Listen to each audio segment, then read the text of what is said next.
পঞ্চম পরিচ্ছেদ। মহেন্দ্র নরেন্দ্রের দলে মিশিয়াছে বটে, কিন্তু এখনও মহেন্দ্রের আচার ব্যবহারে এমন একটি মহত্ব জড়িত ছিল যে নরেন্দ্র তাহার সহিত ভালো করিয়া কথা কহিতে সাহস করিত না। এমনকি সে থাকিলে নরেন্দ্র কেমন একটা অসুখ অনুভব করিত। সে চলিয়া গেলে কেমন একটু শান্তি লাভ করিত। অলক্ষিতভাবে নরেন্দ্রের মন মহেন্দ্রের মোহিনী শক্তির পদানত হইয়াছিল। মহেন্দ্র বড় মৃদু স্বভাব লোক। হাসিবার সময় মুচকিয়া হাসে, কথা কহিবার সময় মৃদুস্বরে কথা কহে। আবার অধিক লোকজন থাকিলে মূলেই কথা কহে না। সে কাহারও কথায় সায় দিতে হইলে হ্যাঁ বলিত বটে, কিন্তু সায় দিবার ইচ্ছা না থাকিলে হ্যাঁও বলিত না, নাও বলিত না। এ মহেন্দ্র নরেন্দ্রের মনের উপর যে অমন আধিপত্য স্থাপন করিবে তাহা কিছু আশ্চর্যের বিষয় বটে। মহেন্দ্রের সহিত গদাধরের বড় ভাব হইয়াছিল। ঘরে বসিয়া উভয়ে মিলে দেশাচারের বিরুদ্ধে নিদারুণ কাল্পনিক সংগ্রাম করিতেন। স্বাধীন বিবাহ, বিধবা বিবাহ প্রভৃতি প্রসঙ্গে মহেন্দ্র সংস্কারক মহাশয়ের সহিত উৎসাহের সহিত যোগ দিতেন, কিন্তু বহু বিবাহ নিবারণ প্রসঙ্গে তাহার তেমন উৎসাহ থাকিত না। এভাবে তাৎপর্য যদিও গদাধরবাবু বুঝিতে পারেন নাই, কিন্তু আমরা একরকম বুঝিয়া লইয়াছি। গদাধর ও স্বরূপের সঙ্গে মহেন্দ্রের যেমন বনিয়া গিয়াছিল, এমন নরেন্দ্র ও তাহার দলবলের সহিত হয় নাই। মহেন্দ্র ইহাদের নিকট ক্রমে তাহার দুই একটি করিয়া মনের কথা বলিতে লাগিল। অবশেষে মোহিনীর সহিত প্রণয়ের কথাটাও অবশিষ্ট রইল না। এই প্রণয়ের কথাটা শুনিয়া স্বরূপবাবু অত্যন্ত উন্মত্ত হইয়া উঠিলেন। তিনি ভাবিলেন মহেন্দ্র তাহার প্রণয়ের অন্যায় প্রতিদ্বন্দ্বী হইয়াছেন। অনেক দুঃখ করিয়া অনেক কবিতা লিখিলেন এবং আপনাকে একজন উপন্যাস নাটকের নায়ক কল্পনা করিয়া মনে মনে একটু তৃপ্ত হইলেন। গদাধর কোনো প্রকারে মোহিনীর পারিবারিক অধীনতা শৃঙ্খল ভগ্ন করিয়া তাহাকে মুক্ত বায়ুতে আনয়ন করিবার জন্য মহেন্দ্রকে অনুরোধ করিলেন। তিনি কহেন, গৃহ হইতে আমাদের স্বাধীনতা শিক্ষা করা উচিত। প্রথমে পারিবারিক অধীনতা হইতে মুক্তিলাভ করিতে শিখিলে ক্রমশ আমরা স্বাধীনতার পথে অগ্রসর হইতে পারিব। ইংরেজি শাস্ত্রে লেখে, চ্যারিটি বিগিনস অ্যাট হোম। তেমনি গৃহ হইতেই স্বাধীনতার শুরু। সংস্কারক মহাশয় নিজে বাল্যকাল হইতে ইহার দৃষ্টান্ত দেখাইয়া আসিতেছেন। 12 বৎসর বয়সে পিতার সহিত বিবাদ করিয়া তিনি গৃহ হইতে নিরুদ্দেশ হন। 16 বৎসর বয়সে শিক্ষকের সহিত বিবাদ করিয়া ক্লাস ছাড়িয়া আসেন। 20 বৎসর বয়সে তাহার স্ত্রীর সহিত মনান্তর হয় এবং তাহাকে বাপের বাড়ি পাঠাইয়া নিশ্চিন্ত হন, এবং এইরূপে স্বাধীনতার সোপানে সোপানে উঠিয়া সম্প্রতি 30 বছর বয়সে নিজে সমস্ত কুসংস্কার ও প্রেজুডিসের অধীনতা হইতে মুক্ত হইয়া অসভ্য বঙ্গদেশের নির্দয় দেশাচার সমূহকে বক্তৃতায় ঝটিকায় ভাঙিয়া ফেলিবার চেষ্টায় আছেন। কিন্তু গদাধরের সহিত মহেন্দ্রের মতের ঐক্য হল না। এমনকি মহেন্দ্র মনে মনে একটু অসন্তুষ্ট হইল। গদাধর আর অধিক কিছু বলিল না, ভাবিল আরও দিন কতক যাক, তাহার পরে পুনরায় এই কথা তুলিব। আরও দিন কতক গেল। মহেন্দ্র এখন নরেন্দ্রের দলে সম্পূর্ণরূপে যোগ দিয়েছে। মহেন্দ্রের মনে আর মনুষ্যত্বের কিচ্ছুমাত্র অবশিষ্ট নাই। গদাধর আর একবার পূর্বকার কথা পাড়িল। মহেন্দ্রের তাহাতে কোনো আপত্তি হইল না। মহেন্দ্রের নামে কলঙ্ক ক্রমে রাষ্ট্র হতে লাগিল, কিন্তু মহেন্দ্রের হৃদয়ে এতটুকু লজ্জা অবশিষ্ট ছিল না যে এই অপবাদে তাহার মন তিলমাত্র ব্যথিত হইতে পারে। মহেন্দ্রের ভগিনী, পিতা ও অন্যান্য আত্মীয়েরা ইহাতে কিছু কষ্ট পাইল বটে, কিন্তু হতভাগিনী রজনীর হৃদয়ে যেমন আঘাত লাগিল এমন আর কাহারও নয়। যখন মহেন্দ্র মদ খাইয়া এলোমেলো বকিতে থাকে তখন রজনীর কি মর্মান্তিক ইচ্ছা হয় যে আর কেহ সেখানে না আসে। যখন মহেন্দ্র মাতাল অবস্থায় টলিতে টলিতে আইসে রজনী তাহাকে কোনো ক্রমে ঘরের মধ্যে লইয়া গিয়া দরজা বন্ধ করিয়া দেয়, তখন তাহার কতই না ভয় হয় পাছে আর কেহ দেখিতে পায়। অভাগিনী মহেন্দ্রকে কোনো কথা বলিতে, পরামর্শ দিতে বা বারণ করিতে সাহস করিত না। তাহার যতদূর সাধ্য কোনো মতে মহেন্দ্রের দোষ আর কাহাকেও দেখিতে দিত না। মহেন্দ্রের অসমবৃত অবস্থায় রজনীর ইচ্ছা করিত তাহাকে বুক দিয়া ঢাকিয়া রাখে, যেন আর কেহ দেখিতে না পায়। কেহ তাহার সাক্ষাতে মহেন্দ্রের নিন্দা করিলে সে তাহার প্রতিবাদ করিতে সাহস করিত না। অন্তরালে গিয়া ক্রন্দন করা ভিন্ন তাহার আর কোনো উপায় ছিল না। সে তাহার মহেন্দ্রের জন্য দেবতার কাছে কত প্রার্থনা করিয়াছে, কিন্তু মহেন্দ্র তাহার মত্ত অবস্থায় রজনীর মরণ ভিন্ন কিছুই প্রার্থনা করে নাই। রজনী মনে মনে কহিত, রজনীর মরিতে কতক্ষণ, কিন্তু রজনী মরিলে তোমাকে কে দেখিবে? একদিন রাত্রি 2টার সময় টলিতে টলিতে মহেন্দ্র ঘরে আসিয়া ভূমিতলে শুইয়া পড়িল। রজনী জাগিয়া জানালায় বসিয়াছিল। সে তাড়াতাড়ি কাছে আসিয়া বসিল। মহেন্দ্র তখন অচৈতন। রজনী ভয়ে ভয়ে ধীরে ধীরে কতক্ষণের পর মহেন্দ্রের মাথা কোলে তুলিয়া লইল। আর কখনো সে মহেন্দ্রের মাথা কোলে রাখে নাই। সাহসে বুক বাঁধিয়া আজ রাখিল। একটি পাখা লইয়া ধীরে ধীরে বাতাস করিতে লাগিল। ভোরের সময় মহেন্দ্র জাগিয়া উঠিল। পাখা দূরে ছুড়িয়া ফেলিয়া কহিল, এখানে কি করিতেছ? ঘুমাও গে না। রজনী ভয়ে থতমত খাইয়া উঠিয়া গেল। মহেন্দ্র আবার ঘুমাইয়া পড়িল। প্রভাতের রৌদ্র মুক্ত বাতায়ন দিয়া মহেন্দ্রের মুখের ওপর পড়িল। রজনী আস্তে আস্তে জানালা বন্ধ করিয়া দিল। রজনী মহেন্দ্রকে যত্ন করিত, কিন্তু প্রকাশ্যভাবে করিতে সাহস করিত না।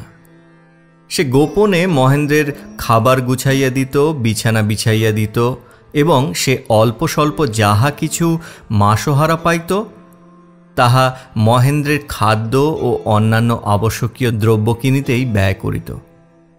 কিন্তু এ সকল কথা কেহ জানিতে পাইত না। গ্রামের বালিকারা, প্রতিবেশিনীরা, এত লোক থাকিতে নির্দোষী রজনীর প্রতি কার্যপে দোষারোপ করিত। এমনকি বাড়ির দাসীরাও মাঝে মাঝে তাহাকে 2-1 কথা শুনাইতে ত্রুটি করিত না, কিন্তু রজনী তাহাতে একটি কথাও কহিত না। যদি কহিতে পারিত তবে অত কথা শুনিতেও হইত না। রাত্রি প্রায় 2 প্রহর হইবে। মেঘ করিয়াছে, একটু বাতাস নাই। গাছে গাছে পাতায় হাজার হাজার জোনাকি পোকা মিটমিট করিতেছে। মোহিনীদের বাড়িতে একটি মানুষ আর জাগিয়া নাই। এমন সময় তাহাদের খিড়কির দরজা খুলিয়া 2 জন তাহাদের বাগানে প্রবেশ করিল। একজন বৃক্ষতলে দাঁড়াইয়া রহিল, আর একজন গৃহে প্রবেশ করিল। যিনি বৃক্ষতলে দাঁড়াইয়া রহিলেন তিনি গদাধর, যিনি গৃহে প্রবেশ করিলেন তিনি মহেন্দ্র। 2 জনেরই অবস্থা বড় ভালো নহে। গদাধরের এমন বক্তৃতা করিবার ইচ্ছা হইতেছে যে তাহা বলিবার নহে, এবং মহেন্দ্রের পথের মধ্যে এমন শয়ন করিবার ইচ্ছা হইতেছে যে কি বলিব। ঘোরতর বৃষ্টি পড়িতে আরম্ভ হইল।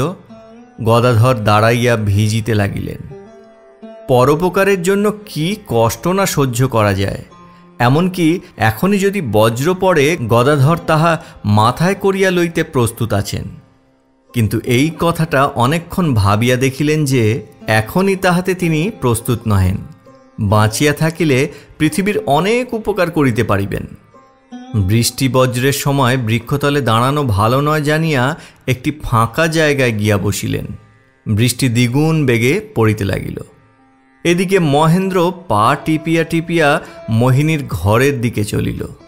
যতই সাবধান হইয়া চলে ততই খসখস শব্দ হয়। ঘরের সম্মুখে গিয়া আস্তে আস্তে দরজায় ধাক্কা মারিল।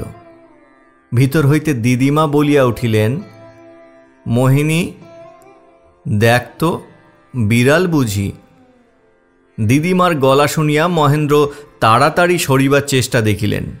সরিতে গিয়া একরাশি হাঁড়ি কলসির উপর গিয়া পড়িলেন।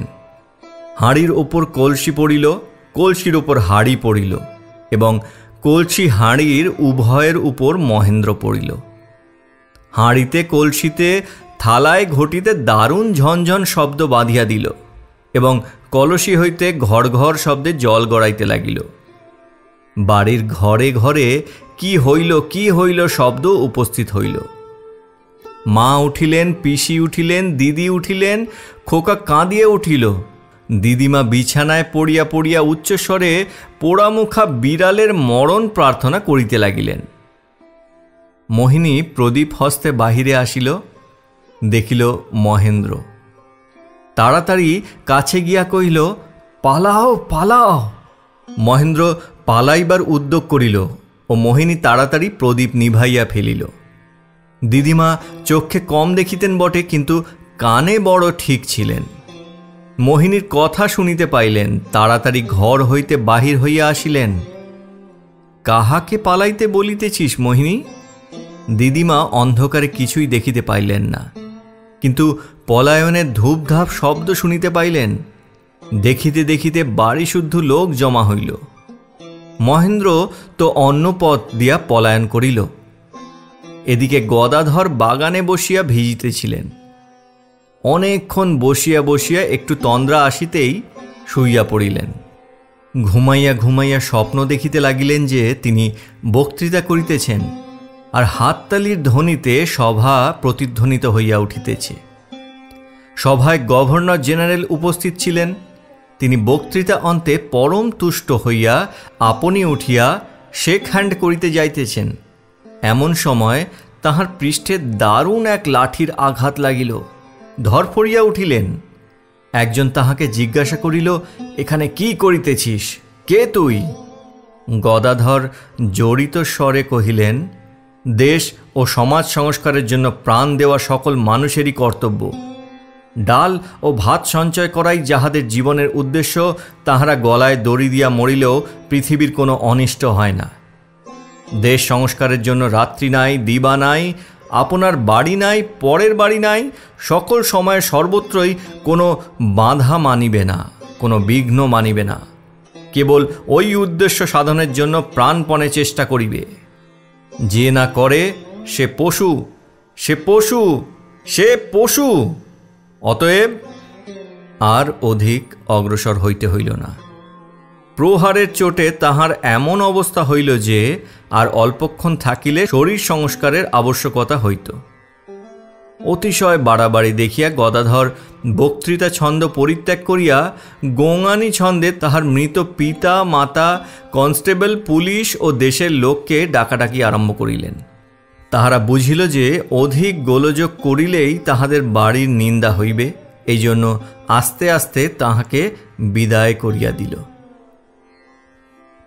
মোহিনীর উপরে তাহার বাড়িশুদ্ধ লোকের বড়ই সন্দেহ হইল। রাত্রে কে আসিয়াছিল এবং কাহাকে সে পলাইতে কহিল একথা বাহির করিয়া লইবার জন্য তাহার প্রতি নিদারুণ নিগ্রহ আরম্ভ করিল, কিন্তু সে কোনো মতে কহিল না। কিন্তু এ কথা চাপা থাকিবার নহে। মহেন্দ্র পালাইবার সময় তাহার চাদর ও জুতা ফেলিয়া আসিয়াছিল। তাহাতে সকলে বুঝিতে পারিল যে মহেন্দ্রেরই এই কাজ।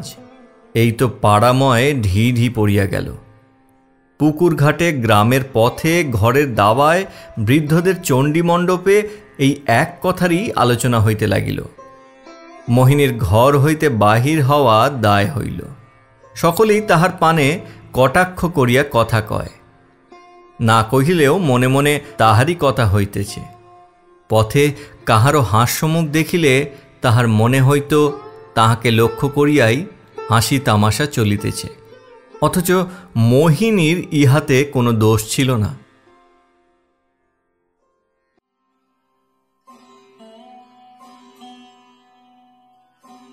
ষষ্ঠ পরিচ্ছেদ। মহেন্দ্র যখন বাড়ি আসিয়া পৌঁছিলেন তখনও অনেক রাত আছে, নেশা অনেকক্ষণ ছুটিয়া গেছে। মহেন্দ্রের মনে এক্ষণে দারুণ অনুতাপ উপস্থিত হইয়াছে। ঘৃণায়, লজ্জায়, বিরক্তিতে ম্রিয়মান হইয়া শুইয়া পড়িল। একে একে কত কি কথা মনে পড়িতে লাগিল। শৈশবের এক একটি স্মৃতি বজ্রের ন্যায় তাহার হৃদয়ে বিদ্ধ হইতে লাগিল।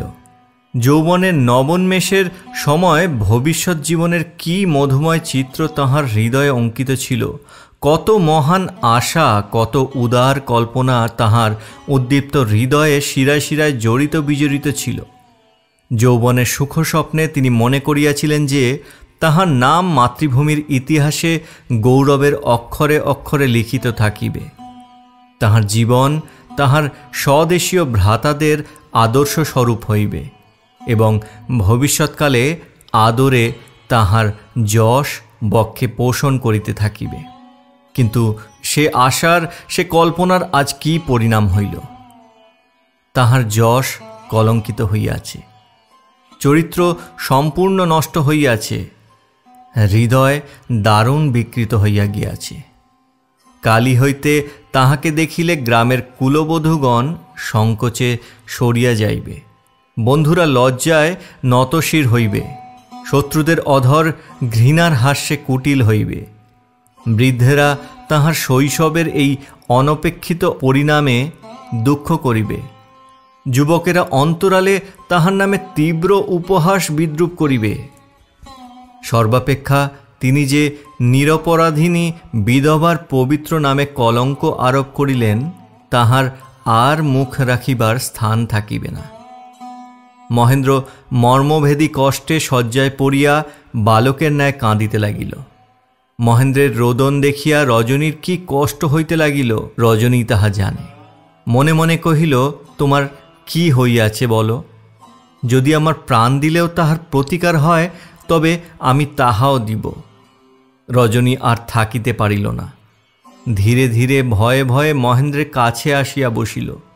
কতবার মনে করিল যে পায়ে ধরিয়া জিজ্ঞাসা করিবে যে কি হইয়াছে, কিন্তু সাহস করিয়া পারিল না। মুখের কথা মুখেই রহিয়া গেল। মহেন্দ্র মনের আবেগে তাড়াতাড়ি শয্যা হইতে উঠিয়া গেলেন। রজনী ভাবিল সে কাছে আসাতেই বুঝি মহেন্দ্র চলিয়া গেল। আর থাকিতে পারিল না। কাতর স্বরে কহিলেন, আমি চলিয়া যাইতেছি, তুমি শো। মহেন্দ্র তাহার কিছুই উত্তর না দিয়া অন্যমনে চলিয়া গেল। ধীরে ধীরে বাতায়নে গিয়া বসিল। তখন মেঘমুক্ত চতুর্থীর চন্দ্রমা জ্যোৎস্না বিকিরণ করিতেছেন। বাতায়নের নিম্নে পুষ্করিণীর ধারের পরস্পর সংলগ্ন অন্ধকার নারিকেল কুঞ্জের মস্তকে অস্ফুট জ্যোৎস্নার রজত রেখা পড়িয়াছে। অস্ফুট জ্যোৎস্নায় পুষ্করিণী তীরের ছায়াময় অন্ধকার গভীরতর দেখাইতেছে। জ্যোৎস্নাময় গ্রাম যতদূর দেখা যাইতেছে এমন শান্ত, এমন পবিত্র, এমন ঘুমন্ত যে মনে হয় এখানে পাপ তাপ নাই, দুঃখ যন্ত্রণা নাই। এক স্নেহহাস্য জননীর কোলে যেন কতকগুলি শিশু ঘুমাইতেছে। কাহারও কোনো দুঃখ নাই, কষ্ট নাই। কাল সকালে আবার নিশ্চিতভাবে উঠিবে, আপনার আপনার কাজ কর্ম করিবে। কেহ এমন কাজ করে নাই যাহাতে পৃথিবী বিদীর্ণ হইলে সে মুখ লুকাইয়া বাঁচে। এমন কাজ করে নাই যাহাতে প্রতি মুহূর্তে তীব্রতম অনুতাপে তাহার মর্মে মর্মে শেলবিদ্ধ হয়। আমিও যদি এইরূপ নিশ্চিন্তভাবে ঘুমাইতে পারিতাম, নিশ্চিন্তভাবে জাগিতে পারিতাম, আমার যদি মনের মতো বিবাহ হইত, গৃহস্থের মতো বিনা দুঃখে সংসার যাত্রা নির্বাহ করিতে পারিতাম, স্ত্রীকে কত ভালোবাসিতাম, সংসারের কত উপকার করিতাম।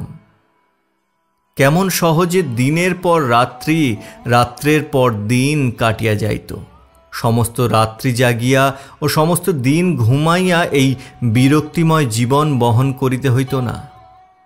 আহা, কেমন জ্যোৎস্না, কেমন রাত্রি, কেমন পৃথিবী!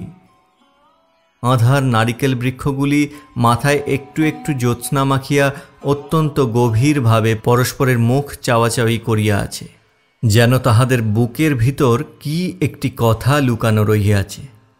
তাহাদের আধার ছায়া আধার পুষ্করিণীর জলের মধ্যে নিদ্রিত। মহেন্দ্র কতক্ষণ দেখিতে লাগিল। দেখিয়া দেখিয়া নিঃশ্বাস ফেলিয়া ভাবিল, আমার ভাগ্যে পৃথিবী ভালো করিয়া ভোগ করা হইল না। মহেন্দ্র সেই রাত্রেই গৃহত্যাগ করিতে মনস্থ করিল। ভাবিল, পৃথিবীতে যাহাকে ভালোবাসিয়াছে সকলকেই ভুলিয়া যাইবে। ভাবিল, সে এ পর্যন্ত পৃথিবীর কোনো উপকার করিতে পারে নাই, কিন্তু এখন হইতে পরোপকারের জন্য তাহার স্বাধীন জীবন উৎসর্গ করিবে। কিন্তু গৃহে রজনীকে একাকিনী ফেলিয়া গেলে সে নিরপরাধিনী যে কত কষ্ট পাইবে, তাহার প্রায়শ্চিত্ত কিসে হইবে? এ কথা ভাবিলে অনেকক্ষণ ভাবা যাইত, কিন্তু মহেন্দ্রের ভাবিতে ইচ্ছা হইল না, ভাবিল না। মহেন্দ্র তাহার নিজের দোষের যত কিছু অপবাদ যন্ত্রণা সমুদায় অভাগিনী রজনীকে সহিতে দিয়া গৃহ হইতে বহির্গত হইল। বায়ুস্তম্ভিত গ্রামপথ আঁধার করিয়া দুই ধারে বৃক্ষশ্রেণী স্তব্ধ গম্ভীর বিষণ্নভাবে দাঁড়াইয়া আছে। সেই আঁধার পথ দিয়া ঝটিকাময়ী নিশীথিনীতে বায়ুতাড়িত ক্ষুদ্র একখানি মেঘখণ্ডের ন্যায় মহেন্দ্র যে দিকে ইচ্ছা চলিতে লাগিলেন। রজনী ভাবিল যে সে কাছে আসাতেই বুঝি মহেন্দ্র অন্যত্র চলিয়া গেল। বাতায়নে বসিয়া জ্যোৎস্নাসুক্ত পুষ্করিণীর জলের পানে চাহিয়া চাহিয়া কাঁদিতে লাগিল।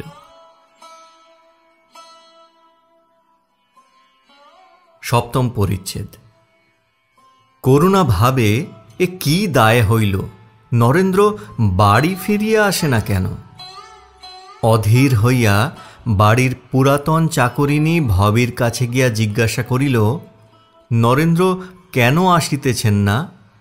সে হাসিয়া কহিল, সে তাহার কি জানে। করুণা কহিল, না, তুই জানিস।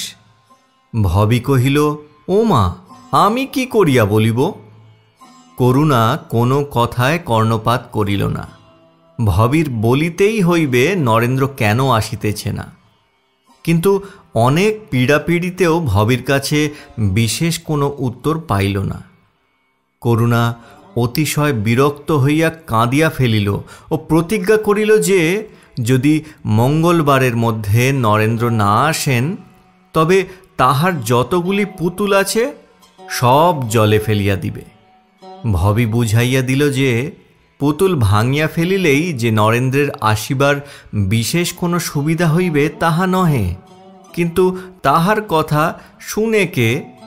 না আসিলে ভাঙিয়া ফেলিবে। বাস্তবিক নরেন্দ্র অনেক দিন দেশে আসে নাই, কিন্তু পাড়ার লোকেরা বাঁচিয়াছে, কারণ আজকাল নরেন্দ্র যখনই দেশে আসে তখনই গোটা 2-3 কুকুর এবং তদপেক্ষা বিরক্তিজনক গোটা 2-4 সঙ্গী তাহার সঙ্গে থাকে। তাহারা 2-3 দিনের মধ্যে পাড়াশুদ্ধ বিব্রত করিয়া তোলে। আমাদের পণ্ডিত মহাশয় এই কুকুরগুলো দেখিলেই বড়ই ব্যতিব্যস্ত হইয়া পড়িতেন। যাহা হোক, পণ্ডিত মহাশয়ের বিবাহের কথাটা লইয়া পাড়ায় বড় হাসি তামাশা চলিতেছে, কিন্তু ভট্টাচার্য মহাশয় 20-22 ছিলিম তামাকের ধোঁয়ায় গোটা কতক নস্যের টিপে এবং নবগৃহিণীর অভিমান কুঞ্চিত ভ্রুমেঘ নিক্ষিপ্ত 2-1টি বিদ্যুতালোকের আঘাতে সকল কথা তুড়ি দিয়া উড়াইয়া দেন।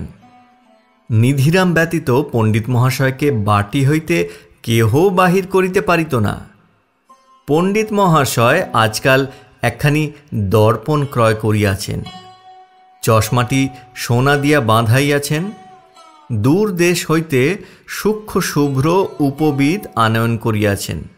তাহার পত্নী কাত্যায়নী পাড়ার মেয়েদের কাছে গল্প করিয়াছেন যে মিনসা নাকি আজকাল মৃদু হাসিয়া হাসিয়া উদরে হাত বুলাইতে বুলাইতে রসিকতা করিতে প্রাণপণে চেষ্টা করেন, কিন্তু পণ্ডিত মহাশয়ের নামে পূর্বে কখনো এরূপ কথা উঠে নাই।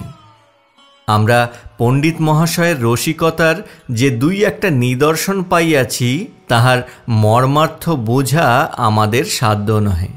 তাহার মধ্যে প্রকৃতি, পুরুষ, মহৎ অহংকার, প্রমা, অবিদ্যা, রজ্জুতে সর্পভ্রম, পর্বতবহিমান ধুমাত ইত্যাদি নানাবিধ দার্শনিক হাঙ্গামা আছে। পণ্ডিত মহাশয়ের বেদান্ত সূত্র ও সাংখ্যের উপর মাকড়সায় জাল বিস্তার করিয়াছে। আজকাল জয়দেবের গীত গোবিন্দ লইয়া পণ্ডিত মহাশয় ভাবে ভরপুর হইয়া আছেন। এই তো গেল পণ্ডিত মহাশয়ের অবস্থা।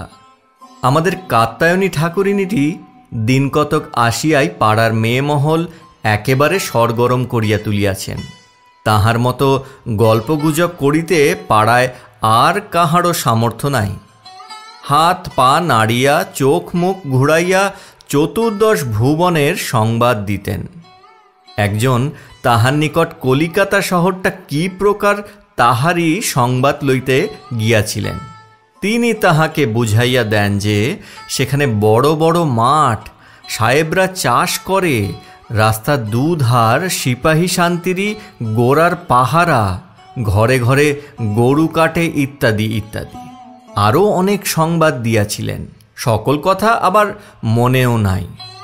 কাত্যায়নীর পতিভক্তি অতিরিক্ত ছিল এবং এই পতিভক্তি সংক্রান্ত নিন্দার কথা তাহার কাছে যত শুনিতে পাইব এমন আর কাহারও কাছে নয়। পাড়ার সকল মেয়ের নারী নক্ষত্র পর্যন্ত অবগত ছিলেন। তাহার আরেকটি স্বভাব ছিল যে তিনি ঘণ্টায় ঘণ্টায় সকলকে মনে করাইয়া দিতেন যে মিছামিছি পরের চর্চা তার কোনো মতে ভালো লাগে না। আর বিন্দু, হাড়ার মা ও বসেদের বাড়ির বড় বউ যেমন বিশ্বনিন্দুক এমন আর কেহ নয়। কিন্তু তাহাও বলি, কাত্যায়নী ঠাকুরানীকে দেখিতে মন্দ ছিল না, তবে চলিবার, বলিবার, চাহিবার ভাবগুলি কেমন এক প্রকারের। তা হোক গে, অমন এক একজনের স্বাভাবিক হইয়া থাকে। অষ্টম পরিচ্ছেদ। নরেন্দ্রের অনেকগুলি দোষ জুটিয়াছে সত্য, কিন্তু করুণাকে সে সকল কথা কে বলে বলো দেখি? সে বেচারি কেমন বিশ্বস্ত চিত্তে স্বপ্ন দেখিতেছে। তাহার সে স্বপ্ন ভাঙাইবার প্রয়োজন কি? কিন্তু সে অত শত বুঝেও না, অত কথায় কানও দেয় না। কিন্তু রাত দিন শুনিতে শুনিতে দুই একটা কথা মনে লাগিয়া যায় বইকি। করুণার অমন প্রফুল্ল মুখ, সেও দুই একবার মলিন হইয়া যায়, নয়তো কি। কিন্তু নরেন্দ্রকে পাইলে সে সকল কথা ভুলিয়া যায়। জিজ্ঞাসা করিতে মনেই থাকে না, অবসরই পায় না। তাহার অন্যান্য এত কথা কহিবার আছে যে তাহাই ফুরাইয়া উঠিতে পারে না, তো অন্য কথা। কিন্তু করুণার এ ভাব আর অধিক দিন থাকিবে না, তাহা বলিয়া রাখিতেছি। নরেন্দ্র যেরূপ অন্যায় আরম্ভ করিয়াছে তাহা আর বলিবার নহে। নরেন্দ্র এখন আর কলিকাতায় বড় একটা যাতায়াত করে না। করুণাকে ভালোবাসিয়া যে যায় না, সে ভ্রম যেন কাহারও না হয়। কলিকাতায় সে যথেষ্ট ঋণ করিয়াছে, পাওনাদারদের ভয়ে সে কলিকাতা ছাড়িয়া পালাইয়াছে। দিনে দিনে করুণার মুখ মলিন হইয়া আসিতেছে। নরেন্দ্র যখন কলিকাতায় থাকিত ছিল ভালো। 24 ঘণ্টা চোখের সামনে থাকিলে কাহাকেই বা না চিনা যায়। নরেন্দ্রের স্বভাব করুণার নিকট ক্রমে ক্রমে প্রকাশ পাইতে লাগিল। করুণার কিছুই তাহার ভালো লাগিত না। সর্বদাই খিটখিট, সর্বদাই বিরক্ত। এক মুহূর্ত ভালো মুখে কথা কহিতে জানে না। অধীরা করুণা যখন হর্ষে উৎফুল্ল হইয়া তাহার নিকট আসে, তখন সে সহসা এমন বিরক্ত হইয়া উঠে যে করুণার মন একেবারে দমিয়া যায়। নরেন্দ্র সর্বদাই এমন রুষ্ট থাকে যে করুণা তাহাকে সকল কথা বলিতে সাহস করে না। সকল সময় তাহার কাছে যাইতে ভয় করে, পাছে সে বিরক্ত হইয়া তিরস্কার করিয়া ওঠে। তদ্ভিন্ন সন্ধ্যাবেলা তাহার নিকট কাহারও ঘেঁষিবার জো ছিল না। সে মাতাল হইয়া যাহা ইচ্ছা তাই করিত। যাহা হোক, করুণার মুখ দিনে দিনে মলিন হইয়া আসিতে লাগিল। অলীক কল্পনা বা সামান্য অভিমান ব্যতীত অন্য কোনো কারণে করুণার চক্ষে প্রায় জল দেখি নাই। এইবার এই অভাগিনী আন্তরিক মনের কষ্টে কাঁদিল। ছেলেবেলা হইতেই সে কখনো অনাদর উপেক্ষা সহ্য করে নাই। আজ আদর করিয়া তাহার অভিমানের অশ্রু মুছাইবার আর কেহই নাই। অভিমানের প্রতিদানে তাহাকে এখন বিরক্তি সহ্য করিতে হয়। যাহা হোক, করুণা আর বড় একটা খেলা করে না, বেড়ায় না।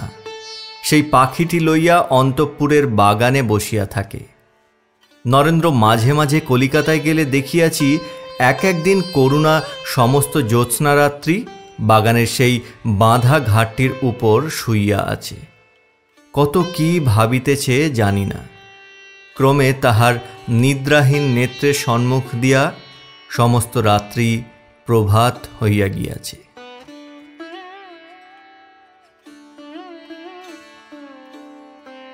নবম পরিচ্ছেদ। নরেন্দ্র যেমন অর্থ ব্যয় করিতে লাগিল, তেমনি ঋণও সঞ্চয় করিতে লাগিল। সে নিজে এক পয়সাও সঞ্চয় করিতে পারে নাই। টাকার উপর তাহার তেমন মায়াও জন্মে নাই। তবে এক পরিবারের মুখ চাহিয়া লোকে অর্থ সঞ্চয়ের চেষ্টা করে, তা নরেন্দ্রের সে সকল খেয়ালই আসে নাই। একটু আধটু করিয়া যথেষ্ট ঋণ সঞ্চিত হইল। অবশেষে এমন হইয়া দাঁড়াইয়াছে যে ঘর হইতে দুই একটা জিনিস বন্ধক রাখিবার প্রয়োজন হইল। করুণার শরীর অসুস্থ হইয়াছে। অনর্থক কতকগুলো অনিয়ম করিয়া তাহার পীড়া উপস্থিত হইয়াছে।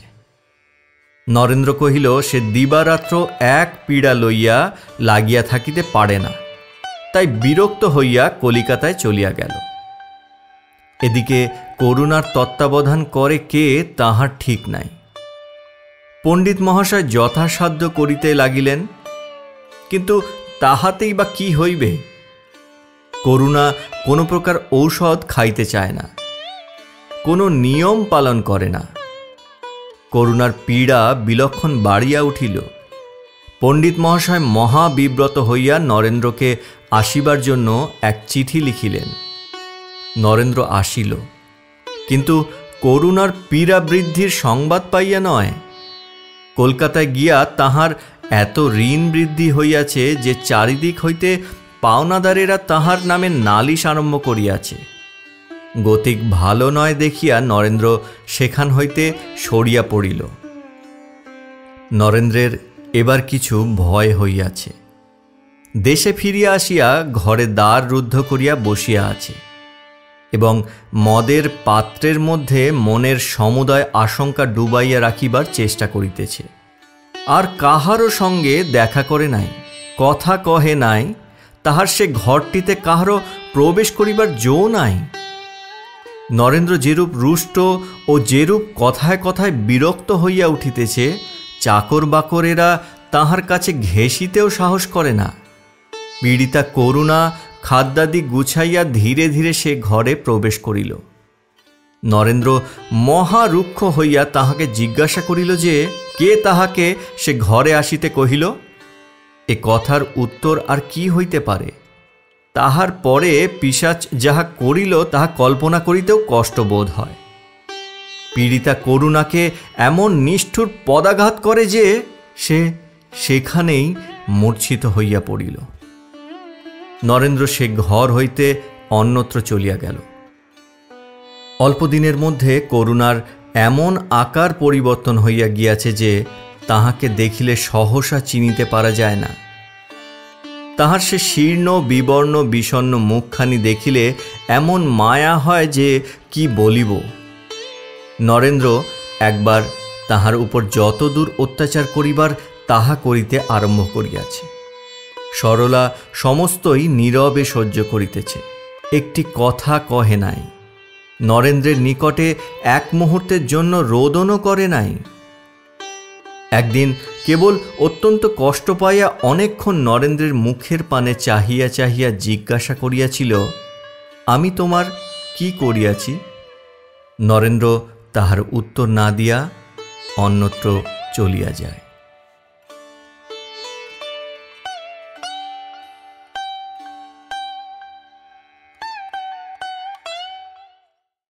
দশম পরিচ্ছেদ।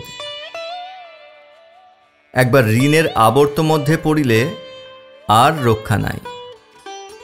যখনই কেহ নালিশের ভয় দেখাইত, নরেন্দ্র তখনই তাড়াতাড়ি অন্যের নিকট হইতে অপরিমিত সুদে ঋণ করিয়া পরিশোধ করিত।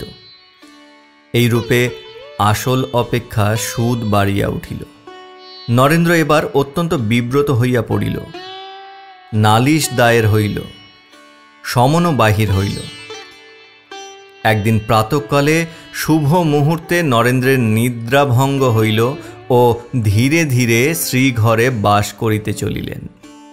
বেচারি করুণা না খাওয়া না দাওয়া কাঁদিয়া কাটিয়া একাকার করিয়া দিল। কি করিতে হয় কিছুই জানে না, অধীর হইয়া বেড়াইতে লাগিল। পণ্ডিত মহাশয় এ কুসংবাদ শুনিয়া অত্যন্ত ব্যস্ত হইয়া পড়িলেন, কিন্তু কি করিতে হইবে সে বিষয়ে তার করুণা অপেক্ষা অধিক জানিবার কথা নহে। অনেক ভাবিয়া চিন্তিয়া নিধিকে ডাকিয়া পাঠাইলেন। নিধি জিনিসপত্র বিক্রয় করিয়া ধার শুধিতে পরামর্শ দিল। এখন বিক্রয় কে করে? সে স্বয়ং তাহার ভার লইল। করুণার অলঙ্কার অল্পই ছিল। পূর্বেই নরেন্দ্র তাহার অধিকাংশ বন্ধক দিয়াছে ও বিক্রয় করিয়াছে। যাহা কিছু অবশিষ্ট ছিল সমস্ত আনিয়া দিল। নিধি সেই সমুদয় অলঙ্কার ও অন্যান্য গার্হস্থ্য দ্রব্য অধিকাংশ নিজে যৎসামান্য মূল্যে কোনোটা বা বিনামূল্যেই গ্রহণ করিল ও অবশিষ্ট বিক্রয় করিল। পণ্ডিত মহাশয় তো কাঁদিতে বসিলেন। ভয়ে কষ্টে করুণা অধীর হইয়া উঠিল। বিক্রয় করিয়া যাহা কিছু পাওয়া গেল তাহাতে পণ্ডিত মহাশয় নিজের সঞ্চিত অর্থের অধিকাংশ দিয়া দেয় অর্থের কোনো প্রকারে পূরণ করিয়া দিলেন। নরেন্দ্র কারাগার হইতে মুক্ত হইল, কিন্তু ঋণ হইতে মুক্ত হইল না। তদ্ভিন্ন এই ঘটনায় তাহার কিছুমাত্র শিক্ষাও হইল না। যেরকম করিয়াই হোক না কেন, এখন মদ নহিলে তাহার আর চলে না। করুণার প্রতি কিছুমাত্র সদয় হয় নাই। করুণা গার্হস্থ্য দ্রব্যাদি কেন অমন করিয়া বিক্রয় করিল তাহাই লইয়া নরেন্দ্র করুণাকে যথেষ্ট পীড়ন করিয়াছে। গদাধর ও স্বরূপ এখানে আসিয়াও জুটিয়াছে। সেবারকার প্রহারের পরও গদাধরের অন্তঃপুর সংস্কার প্রিয়তা কিছুমাত্রই কমে নাই, বরং বৃদ্ধি পাইয়াছে। যেখানেই যাওক না কেন সেখানেই তাহার ওই চিন্তা। নরেন্দ্রের দেশেও তাহার সেই উদ্দেশ্যেই আগমন। ইচ্ছা আছে এখানেও দুই একটি সৎ উদাহরণ রাখিয়া যাইবেন। পূর্ব পরিচিত বন্ধুদের পাইয়া নরেন্দ্র বিলক্ষণ আমোদ করিতে লাগিলেন। স্বরূপ ও গদাধরের নিকট আরও অনেক ঋণ করিলেন। তাহারা জানিত না যে নরেন্দ্র লক্ষ্মীভ্রষ্ট হইয়াছে, সুতরাং বিশ্বস্ত চিত্তে কিঞ্চিৎ সুদের আশা করিয়া ধার দিলেন। গদাধরের হস্তে এইবার একটি কাজ পড়িয়াছে। নরেন্দ্রের মুখে সে কাত্যায়নী ঠাকুরানীর সমুদয় বৃত্তান্ত শুনিতে পাইয়াছে। শুনিয়া সে মহা জ্বলিয়া উঠিয়াছে। বিবাহিত স্ত্রী পুরুষের মধ্যে এত বয়সের তারতম্য কোনো হৃদয় সম্পন্ন মানুষ সহ্য করিতে পারে না। বিশেষত সমাজ সংস্কারী যাহাদের জীবনের প্রধান উদ্দেশ্য, হৃদয়ের প্রধান আশা, অবকাশের প্রধান ভাবনা, কার্যক্ষেত্রের প্রধান কার্য, তাহারা সমাজের এ সকল অন্যায় অবিচার কোনো মতেই সহ্য করিতে পারে না। ইহা সংশোধনের জন্য এক প্রকার অন্যায় রূপে বিবাহিত স্ত্রীলোক দিগের কষ্ট নিবারণের জন্য সংস্কার দিগের সকল প্রকার ত্যাগ স্বীকার করা কর্তব্য, এবং আমাদের কাত্যায়নী দেবীর উদ্ধারের জন্য গদাধর সকল প্রকার ত্যাগ স্বীকার করিতেই প্রস্তুত আছেন। আর যখন স্বরূপবাবু তাহার ক্ষুদ্র কবিতাবলী পুস্তকাকারে মুদ্রিত করেন, তাহার মধ্যে রাহুগ্রাসে চন্দ্র নামে একটি কবিতা পাঠ করিয়াছিলাম। তাহাতে যে বিধাতা কুসুমে কীট, চন্দ্রে কলঙ্ক, কোকিলে কুরূপ দিয়াছেন, তাহাতে যথেষ্ট নিন্দা করিয়া একটি বিবাহ বর্ণনা লিখিত ছিল। আমরা গোপনে সন্ধান লইয়া শুনিয়াছিলাম যে তাহা কাত্যায়নী ঠাকুরানীকেই লক্ষ্য করিয়া লিখিত হয়। অনেক সমালোচক নাকি তাহাতে অশ্রু সংবরণ করিতে পারেন নাই।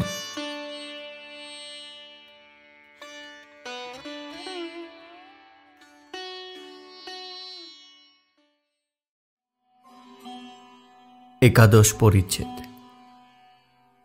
সমস্ত দিন মেঘ মেঘ করিয়া আছে, বিন্দু বিন্দু বৃষ্টি পড়িতেছে, বাদলার আর্দ্র বাতাস বহিতেছে। আজ করুণা মন্দিরে মহাদেবের পূজা করিতে গিয়াছে। কাঁদিয়া কাটিয়া প্রার্থনা করিল যেন তাহাকে আর অধিক দিন এরূপে কষ্ট ভোগ করিতে না হয়। এবার তাহার যে সন্তান হইবে সে যেন পুত্র হয়, কন্যা না হয়। নারী জন্মের যন্ত্রণা যেন আর কেহ ভোগ না করে।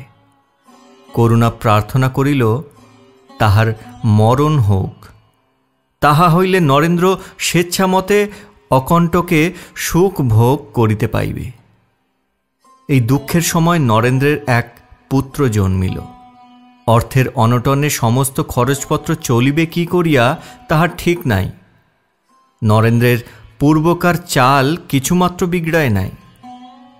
সেই সন্ধ্যাকালে গদাধর ও স্বরূপের সহিত বসিয়া তেমনি মদটি খাওয়া আছে, তেমনি ঘড়িটি, ঘড়ির চেনটি, ফিনফিনে ধুতিটি, এসেন্সটুকু, আতরটুকু সমস্তই আছে, কেবল নাই অর্থ। করুণার গার্হস্থ্যপটুতা কিছুমাত্র নাই। তাহার সকলই উল্টা পাল্টা গোলমাল। গুছাইয়া কি করিয়া খরচপত্র করিতে হয় তাহার কিছুই জানে না। হিসাবপত্রের কোনো সম্পর্কই নাই। কি করিতে যে কি করে তাহার ঠিক নাই। করুণা যে কি গোলে পড়িয়াছে তা সেই জানে। নরেন্দ্র তাহাকে কোনো সাহায্য করে না, কেবল মাঝে মাঝে গালাগালি দেয় মাত্র। নিজে যে কি দরকার, কি অদরকার, কি করিতে হইবে, কি না করিতে হইবে তাহার কিছুই ভাবিয়া পায় না। করুণা রাত দিন ছেলেটি লইয়া থাকে বটে, কিন্তু কি করিয়া সন্তান পালন করিতে হয় তাহার কিছু যদি জানে। ভবি বলিয়া বাড়ির যে পুরাতন দাসী ছিল, সে করুণার এই দুর্দশায় বড় কষ্ট পাইতেছে। করুণাকে সে নিজ হস্তে মানুষ করিয়াছে, এই জন্য তাহাকে সে অত্যন্ত ভালোবাসে। নরেন্দ্রের অন্যায়চরণ দেখিয়া সে মাঝে মাঝে নরেন্দ্রকে খুব মুখ নাড়া দিয়া আসিত। হাত মুখ নাড়িয়া যাহা না বলিবার তাহা বলিয়া আসিত। নরেন্দ্র মহারুষ্ট হইয়া কহিত, তুই বাড়ি হইতে দূর হইয়া যা। সে কহিত, তোমার মতো পিশাচের হস্তে করুণাকে সমর্পণ করিয়া কোন প্রাণে চলিয়া যাই। অবশেষে নরেন্দ্র উঠিয়া দুই চারটি পদাঘাত করিলে পরে সে গড় গড় করিয়া বকিতে বকিতে, কখনো বা কাঁদিতে কাঁদিতে সেখান হইতে চলিয়া যাইত। ভবি বাড়ির গিন্নি, সেই বাড়ির সমস্ত কাজকর্ম করিত। করুণাকে কোনো কাজ করিতে দিত না। করুণার এই অসময়ে সে যাহা করিবার তাহা করিয়াছে। ভবির আর কেহ ছিল না। যাহা কিছু অর্থ সঞ্চয় করিয়াছিল সমস্ত করুণার জন্য ব্যয় করিত। করুণা যখন একলা পড়িয়া পড়িয়া কাঁদিত, তখন সে তাহাকে সান্ত্বনা দিবার জন্য যথাসাধ্য চেষ্টা করিত। করুণাও ভবিকে বড় ভালোবাসিত। যখন মনের কষ্টে উচ্ছ্বাস চাপিয়া রাখিতে পারিত না, তখন দুই হস্তে ভবির গলা জড়াইয়া ধরিয়া তাহার মুখের পানে চাহিয়া এমন কাঁদিয়া উঠিত যে ভবিও আর অশ্রু সংবরণ করিতে পারিত না। সে শিশুর মতো কাঁদিয়া একাকার করিয়া দিত। ভবি না থাকিলে করুণা ও নরেন্দ্রের কি হইত বলিতে পারি না।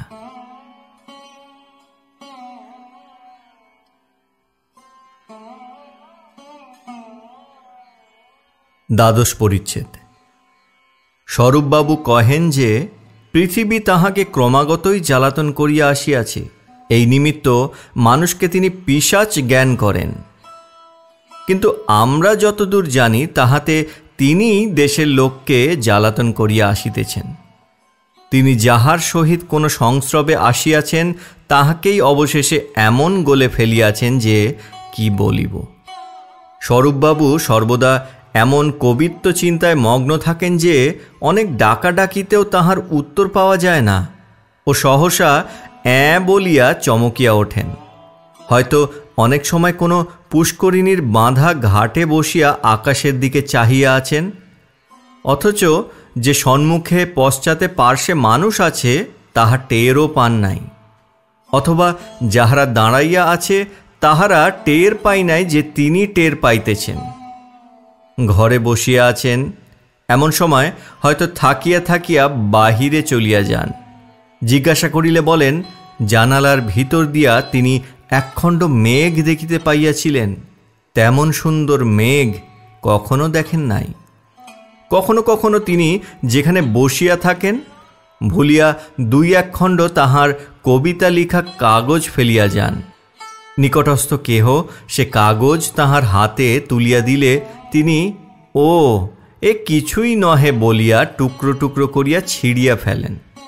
বোধহয় তাহার কাছে তাহার আরেকখানা নকল থাকে, কিন্তু লোকে বলে যে না, অনেক বড় বড় কবির ঐরূপ অভ্যাস আছে। মনের ভুল এমন আর কাহারও দেখি নাই। কাগজপত্র কোথায় যে কি ফেলেন তাহা ঠিক নাই। এইরূপ কাগজপত্র যে কত হারাইয়া ফেলিয়াছেন তাহা কে বলিতে পারে। কিন্তু সুখের বিষয় ঘড়ি, টাকা বা অন্য কোনো বহুমূল্য দ্রব্য কখনো হারান নাই। স্বরূপবাবুর আরেকটি রোগ আছে। তিনি যে কোনো কবিতা লিখেন তাহার উপরে বন্ধনী চিহ্নের মধ্যে বিজন কাননে বা গভীর নিশীথে লিখিত বলিয়া লিখা থাকে, কিন্তু আমি বেশ জানি যে তাহা তাহার ক্ষুদ্র ক্ষুদ্র সন্তানগণ দ্বারা পরিবৃত গৃহে দিবা দ্বিপ্রহরের সময় লিখিত হইয়াছে। যাহা হোক, আমাদের স্বরূপবাবু বড় প্রেমিক ব্যক্তি। তিনি যত শীঘ্র প্রেমে বাঁধা পড়েন এত আর কেহ নয়। ইহাতে তিনিও কষ্ট পান আর অনেককেই কষ্ট দেন। স্বরূপবাবু দিবারাত্রি নরেন্দ্রের বাড়িতে আছেন। মাঝে মাঝে আড়ালে আবডালে করুণাকে দেখিতে পান, কিন্তু তাহাতে বড় গোলযোগ বাঁধিয়াছে। তাহার মন অত্যন্ত খারাপ হইয়া গিয়াছে। ঘন ঘন দীর্ঘ নিঃশ্বাস পড়িতেছে ও রাত্রে ঘুম হইতেছে না। তিনি ঘোর ঊনবিংশ শতাব্দীতে জন্মিয়াছেন, সুতরাং এখন তাহাকে কোকিলেও ঠোকরায় না, চন্দ্রকিরণও দগ্ধ করে না বটে, কিন্তু হইলে হয় কি, পৃথিবী তাহার চক্ষে অরণ্য শ্মশান হইয়া গিয়াছে। ফুল শুকাইতেছে আবার ফুটিতেছে, সূর্য অস্ত যাইতেছে আবার উঠিতেছে, দিবস আসিতেছে ও যাইতেছে, মানুষ শুইতেছে ও খাইতেছে। সকলই যেমন ছিল তেমনিই আছে, কিন্তু হায়, তাহার হৃদয়ে আর শান্তি নাই। দেহে বল নাই, নয়নে নিদ্রা নাই, হৃদয়ে সুখ নাই। এক কথায় যাহাতে যাহা ছিল তাহাতে আর তাহা নাই।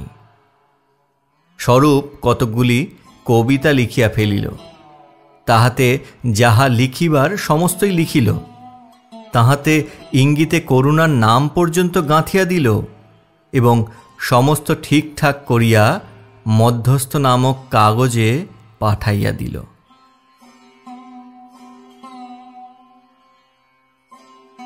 ত্রয়োদশ পরিচ্ছেদ।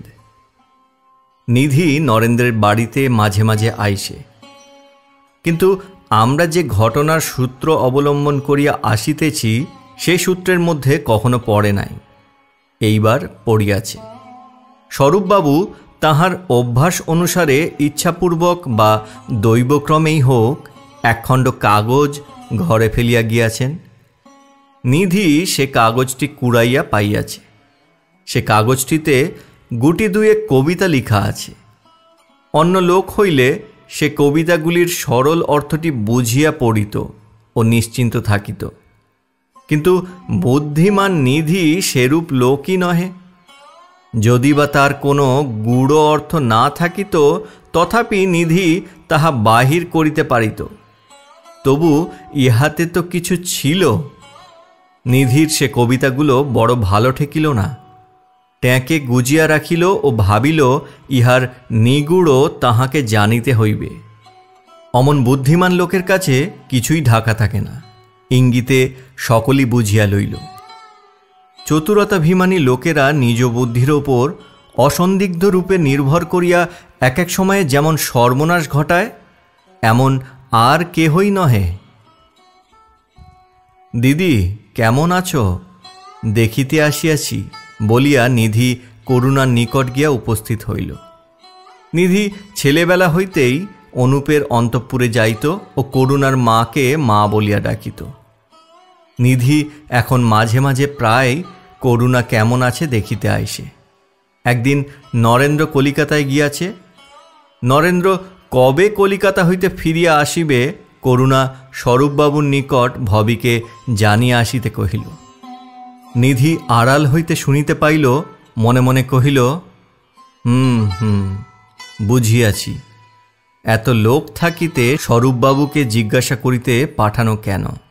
গদাধরবাবুকে জিজ্ঞাসা করিলেও তো চলিত।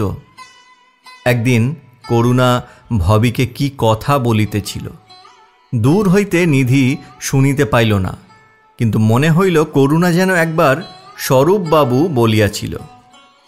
আর একটি প্রমাণ জুটিল। আরেকদিন নরেন্দ্র, স্বরূপ ও গদাধর বাগানে বসিয়াছিল। করুণা সহসা জানালা দিয়া সেই দিক পানে চাহিয়া গেল। নিধি স্পষ্ট বুঝিতে পারিল যে করুণা স্বরূপেরই দিকে চাহিয়াছিল। নিধি এই তো তিনটি অকাট্য প্রমাণ পাইয়াছে। ইহা অন্য লোকের নিকট যাহাই হোক, কিন্তু নিধির নিকট ইহা সমস্তই পরিষ্কার প্রমাণ। শুদ্ধ ইহাই যথেষ্ট নহে। করুণা যে দিনে দিনে শীর্ণ বিষণ্ণ রুগ্ন হইয়া যাইতেছে, নিধি স্পষ্ট বুঝিতে পারিল তাহার কারণ আর কিছুই নয়, স্বরূপের ভাবনা। এখন স্বরূপের নিকট কথা আদায় করিতে হইবে। এই ভাবিয়া নিধি ধীরে ধীরে তাহার নিকট গিয়া উপস্থিত হইল। হঠাৎ গিয়া কহিল, করুণা তো ভাই তোমার জন্য একেবারে পাগল। স্বরূপ একেবারে চমকিয়া উঠিল। আহ্লাদে উৎফুল্ল হইয়া জিজ্ঞাসা করিল, তুমি কি করিয়া জানিলে? নিধি মনে মনে কহিল, আমি তোমাদের ভিতরকার কথা কি করিয়া সন্ধান পাইলাম ভাবিয়া ভয় পাইতেছ? পাইবে বই কি, কিন্তু নিধিরামের কাছে কিছুই এড়াইতে পায় না। কহিল, জানিলাম একরকম করিয়া, বলিয়া চোখ টিপিতে টিপিতে চলিয়া গেল। তাহার পরদিন গিয়া আবার স্বরূপকে কহিল, করুণার সহিত তুমি যে গোপনে গোপনে দেখা সাক্ষাৎ করিতেছ, ইহা নরেন্দ্র যেন টের না পায়। স্বরূপ কহিল, সে কি, করুণার সহিত একবারও তো আমার দেখা সাক্ষাৎ কথাবার্তা হয় নাই। নিধি মনে মনে কহিল, নিশ্চয় দেখা সাক্ষাৎ হইয়াছিল, নহিলে এত করিয়া ভাঁড়াইবার চেষ্টা করিবে কেন? ইহাও একটি প্রমাণ হইল। কিন্তু আবার স্বরূপ যদি বলিত যে হ্যাঁ দেখা সাক্ষাৎ হইয়াছিল, তবে তাহাও একটি প্রমাণ হইত। যাহা হোক, নিধির মনে আর সন্দেহ রহিল না। এমন একটি নিগূঢ় বার্তা নিধি আপনার বুদ্ধি কৌশলে জানিতে পারিয়াছে, এ কথা কি সে আর গোপনে রাখে? তাহার বুদ্ধির পরিচয় লোকে না পাইলে আর কি হইল? তুমি যাহা মনে করিতেছ তাহা নয়। আমি ভিতরকার কথা সকল জানি। চতুরতাভিমানী লোকেরা ইহা বুঝিতে পারিলে বড়ই সন্তুষ্ট হয়। নিধির কাছে যদি বলো যে রামহরি বাবু বড় সৎ লোক, অমনি নিধি চমকিয়া উঠিয়া জিজ্ঞাসা করিবে, কি বলিতেছ? কে সৎ লোক? রামহরি বাবু? ও, এমন করিয়া বলিবে যে তুমি মনে করিবে এ বুঝি রামহরি বাবুর ভিতরকার কি একটা দোষ জানে। পীড়াপিড়ি করিয়া জিজ্ঞাসা করিলে কহিবে, সে অনেক কথা। নিধি সম্প্রতি যে গুপ্ত খবর পাইয়াছে তাহা পরামর্শ দিবার ছলে নরেন্দ্রকে বলিবে, এইরূপ মনে মনে স্থির করিল।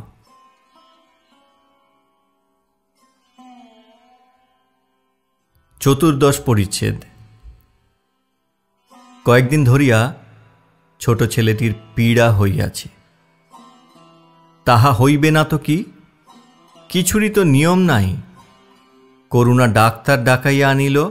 ডাক্তার আসিয়া কহিল পীড়া শক্ত হইয়াছে। করুণা তো দিনরাত্রি তাহাকে কোলে করিয়া বসিয়া রহিল। পীড়া বাড়িতে লাগিল। করুণা কাঁদিয়া কাঁদিয়া সারা হইল। গ্রামের নেটিভ ডাক্তার কপালীচরণবাবু পীড়ার তত্ত্বাবধান করিতেছেন। তাহাকে ফি দিবার সময় তিনি কহিলেন, থাক থাক, পীড়া অগ্রে সারুক। পণ্ডিত মহাশয় বুঝিলেন নরেন্দ্রদের দুরবস্থা শুনিয়া দয়ার্দ ডাক্তারটি বুঝি ফি লইতে রাজি নহেন। দুই বেলা তাহাকে ডাকাইয়া আনিলেন। তিনিও অম্লান বদনে আসিলেন। নরেন্দ্র এক্ষণে বাড়িতে নাই। ও পাড়ার পিতৃমাতৃহীন নাবালক জমিদারটি সম্প্রতি সাবালক হইয়া উঠিয়া জমিদারি হাতে লইয়াছেন। নরেন্দ্র তাহাকেই পাইয়া বসিয়াছেন। তাহারই স্কন্ধে চাপিয়া নরেন্দ্র দিব্য আরামে আমোদ করিতেছেন এবং গদাধর ও স্বরূপকে তাহারই হস্তে গচ্ছিত রাখিয়া নিশ্চিত হইবার চেষ্টা করিতেছেন। কিন্তু গদাধর ও স্বরূপকে যে শীঘ্র তাহার স্কন্ধ হইতে নড়াইবেন তাহার জো নাই। গদাধরের একটি উদ্দেশ্য আছে, স্বরূপেরও এক উদ্দেশ্য আছে। ছেলেটির পীড়া অত্যন্ত বাড়িয়া উঠিয়াছে। ডাক্তার ডাকিতে একজন লোক পাঠানো হইল। ডাক্তারটি তাহার হস্ত দিয়া তাহার দুবেলায় যাতায়াতের দরুন যাহা পাওনা আছে সমস্ত হিসাব সমেত এক বিল পাঠাইয়া দিলেন। ছেলেটি অবশ হইয়া পড়িয়াছে। করুণা তাহাকে কোলে করিয়া তাহার মুখের পানে চাহিয়া আছে।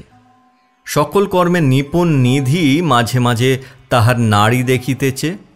কহিল, নারী অতিশয় ক্ষীণ হইয়া আসিয়াছে। আকুল হৃদয়ে সকলেই ডাক্তারের জন্য প্রতীক্ষা করিতেছে। এমন সময় বিল লইয়া সেই লোকটি ফিরিয়া আসিল। সকলেই সমস্বরে জিজ্ঞাসা করিল, ডাক্তার কই? সে সেই বিল হাজির করিল। সকলেই তো অবাক। মুখ চোখ শুকাইয়া পণ্ডিত মহাশয় তো ঘামিতে লাগিলেন। নিধির হাত ধরিয়া কহিলেন, এখন উপায় কি? নিধি কহিল, টাকার জোগাড় করা হোক। সহসা টাকা কোথায় পাওয়া যাইবে? এদিকে পীড়ার অবস্থা ভালো নহে। যত কাল বিলম্ব হয় ততই খারাপ হইবে। মহা গোলযোগ পড়িয়া গেল। করুণা বেচারি কাঁদিতে লাগিল। পণ্ডিত মহাশয় বিব্রত হইয়া বাড়ি ফিরিয়া আসিলেন। হাতে যাহা কিছু ছিল আনিলেন। কাত্যায়নী ঠাকুরানীটি টাকা বাহির করিয়া দিবার সময় অনেক আপত্তি করিয়াছিলেন। পণ্ডিত মহাশয় বিস্তর কাকুতি মিনতি করিয়া তবে টাকা বাহির করেন। ভবি তাহার শেষ সম্বল বাহির করিয়া দিল। অনেক কষ্টে অবশেষে ডাক্তার আসিয়া উপস্থিত হইলেন। তখন রোগীর মুমূর্ষ অবস্থা। ডাক্তারটি অম্লান বদনে কহিল, ছেলে বাঁচিবে না। এমন সময় টলিতে টলিতে নরেন্দ্র ঘরে আসিয়া প্রবেশ করিলেন। ঘরে ঢুকিয়া ঘরে যে কিসের গোলমাল কিছুই ভালো করিয়া বুঝিতে পারিল না। কিছুক্ষণ শূন্য নেত্রে পণ্ডিত মহাশয়ের দিকে চাহিয়া রইল। অবশেষে কি বিড়বিড় করিয়া বকিয়া পণ্ডিত মহাশয়কে জড়াইয়া ধরিয়া মারিতে আরম্ভ করিল। পণ্ডিত মহাশয়ও মহা গোলযোগে পড়িয়া গেলেন। ডাক্তার ছাড়াইতে গেলেন। তাহার হাতে এমন একটি কামড় দিল যে রক্ত পড়িতে লাগিল।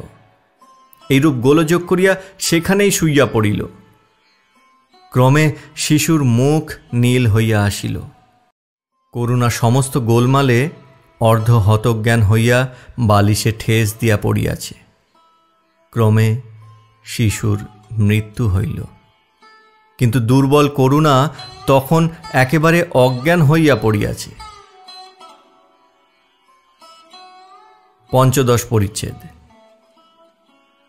আহা, বিষণ্ণ করুণাকে দেখিলে এমন কষ্ট হয় যে ইচ্ছা করে প্রাণ দিয়াও তাহার মনের যন্ত্রণা দূর করি। কতদিন তাহাকে আর হাসিতে দেখি নাই। ভালো করিয়া আহার করে না, স্নান করে না, ঘুমায় না।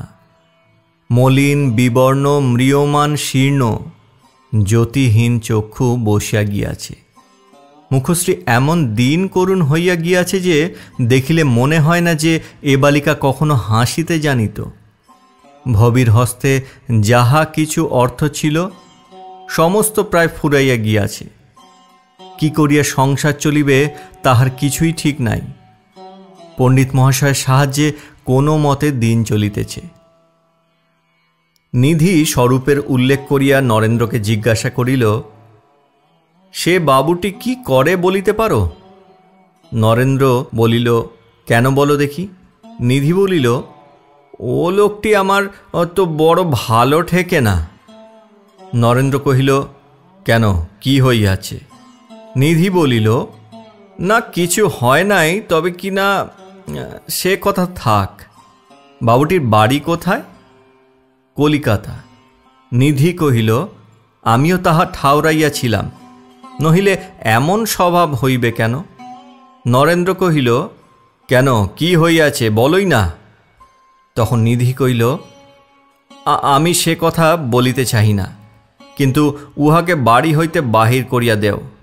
নরেন্দ্র অধীর হইয়া উঠিয়া কহিল, কি কথা, বলিতেই হইবে। নিধি কহিল, যাহা হইয়া গিয়াছে তাহার আর চারা নাই, কিন্তু সাবধান থাকিও, ও লোকটি আর যেন বাড়ির ভিতরের দিকে না যায়। নরেন্দ্র কহিল, সে কি কথা, স্বরূপ তো বাড়ির ভিতরে যায় নাই। নিধি তখন কহিল, সে কি তোমায় বলিয়া গিয়াছে? নরেন্দ্র অবাক হইয়া নিধির মুখের দিকে চাহিয়া রহিল। নিধি কহিল, আমি তো ভাই আমার কাজ করিলাম, এখন তোমার যাহা কর্তব্য হয় করো। নরেন্দ্র ভাবিল, এ সকল তো বড় ভালো লক্ষণ নয়। স্বরূপ কয়দিন ধরিয়া ভাবিয়াছে যে করুণা তাহার জন্যে একেবারে পাগল, এ কথা নিধি সহসা তাহাকে কেন কহিল। বুঝিল নিশ্চয়ই করুণা তাহাকে দিয়া বলিয়া পাঠাইয়াছে। স্বরূপ ভাবিল, তবে আমিও তাহার প্রেমে পাগল, এ কথাও তো তাহাকে জানানো উচিত। স্থির করিল, সুবিধা পাইলে নিজে গিয়া জানাইবে। জ্যোৎস্না রাত্রি, ছেলেবেলা করুণা যেখানে দিনরাত্রি খেলা করিয়া বেড়াইত, সেই বাগানের ঘাটের উপর সে শুইয়া আছে। অতি ধীরে ধীরে বাতাসটি গায়ে লাগিতেছে। সেই জ্যোৎস্না রাত্রির সঙ্গে, সেই মৃদু বাতাসটির সঙ্গে, সেই নারিকেল বনটির সঙ্গে তাহার ছেলেবেলাকার কথা এমন জড়িত ছিল যে যেন তাহারা তার ছেলেবেলাকারই একটি অংশ। সেই দিনকার কথাগুলি শ্মশানে বায়ু উচ্ছ্বাসের ন্যায় করুণার প্রাণের ভিতর গিয়া হু হু করিতে লাগিল। যন্ত্রণায় করুণার বুক ফাটিয়া, বুকের বাঁধন যেন ছিঁড়িয়া অশ্রুস্রোত উচ্ছ্বসিত হইয়া উঠিল।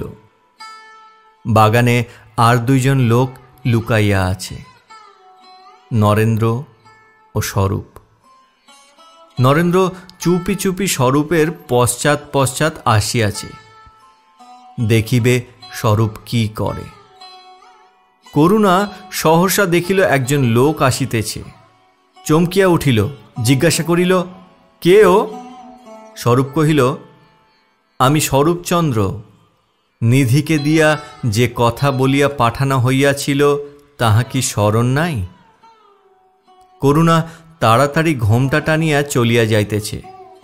এমন সময়ে নরেন্দ্র আর না থাকিতে পারিয়া বাহির হইয়া পড়িল। করুণা তাড়াতাড়ি অন্তঃপুরে প্রবেশ করিল। নরেন্দ্র ভাবিল, তাহাকে দেখিতে পাইয়া করুণা ভয়ে পালাইয়া গেল বুঝি। ষোড়শ পরিচ্ছেদ। নরেন্দ্র কহিল, হতভাগিনী, বাহির হইয়া যা। করুণা কিছুই কহিল না। এখনই দূর হইয়া যা। করুণা নরেন্দ্রের মুখের দিকে চাহিয়া রহিল।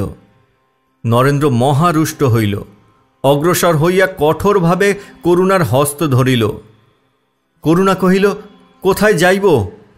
নরেন্দ্র করুণার কেশগুচ্ছ ধরিয়া নিষ্ঠুরভাবে প্রহার করিতে লাগিল। কহিল, এখনই দূর হইয়া যা। ভবি ছুটিয়া আসিয়া কহিল, কোথায় দূর হইয়া যাবে? এবং স্মরণ করাইয়া দিল যে ইহা তাহার পিতার বাটি নহে। নরেন্দ্র তাহাকে উচ্চতম স্বরে কহিল, তুই কি করিতে আইলি? ভবি মাঝে পড়িয়া করুণাকে ছাড়াইয়া লইল ও কহিল, আমার প্রাণ থাকিতে কেমন করে তুমি করুণাকে অনুপের বাটি হইতে বাহির করিতে পারো দেখি। নরেন্দ্র ভবিকে যতদূর প্রহার করিবার করিল ও অবশেষে শাসাইয়া গেল যে পুলিশে খবর পাঠাইয়া দিই গে। ভবি কহিল, ইহা তো আর মগের মুলুক নহে। নরেন্দ্র চলিয়া গেলে পর করুণা ভবির গলা জড়াইয়া ধরিয়া কাঁদিতে কাঁদিতে কহিল, ভবি, আমাকে রাস্তা দেখাইয়া দে, আমি চলিয়া যাই। ভবি করুণাকে বুকে টানিয়া লইয়া কহিল, সে কি মা, কোথায় যাইবে? আমি যতদিন বাঁচিয়া আছি ততদিন আর তোমাকে কোনো ভাবনা ভাবিতে হইবে না। বলিতে বলিতে ভবি কাঁদিয়া ফেলিল। করুণা আরেকটি কথা বলিতে পারিল না। তাহার বিছানার উপর ঝাঁপাইয়া পড়িল, বাহুতে মুখ ঢাকিয়া কাঁদিতে লাগিল। সমস্ত দিন করুণা কিছু খাইল না। ভবি আসিয়া কত সাধ্য সাধনা করিল, কিন্তু কোনো মতে তাহাকে খাওয়াইতে পারিল না। সমস্ত দিন তো কোনো প্রকারে কাটিয়া গেল। সন্ধ্যা হইল। পল্লীর কুটিরে কুটিরে সন্ধ্যার প্রদীপ জ্বালা হইয়াছে। পূজার বাড়িতে শঙ্খ ঘণ্টা বাজিতেছে। সমস্ত দিন করুণা তাহার সেই শয্যাতেই পড়িয়া আছে। রাত্রি হইলে পর সে ধীরে ধীরে উঠিয়া অন্তঃপুরের সেই বাগানটিতে চলিয়া গেল। সেখানে কতক্ষণ ধরিয়া বসিয়া রহিল। রাত্রি আরও গভীরতর হইয়া আসিয়াছে। পৃথিবীকে ঘুম পাড়াইয়া নিশীথের বায়ু অতি ধীর পদক্ষেপে চলিয়া যাইতেছে। এমন শান্ত ঘুমন্ত গ্রাম যে মনে হয় না এ গ্রামে এমন কেহ আছে যে এমন রাত্রে মর্মভেদী যন্ত্রণায় অধীর হইয়া মরণকে আহ্বান করিতেছে। করুণার বিজন ভাবনায় সহসা ব্যাঘাত পড়িল। করুণা দেখিল নরেন্দ্র আসিতেছে।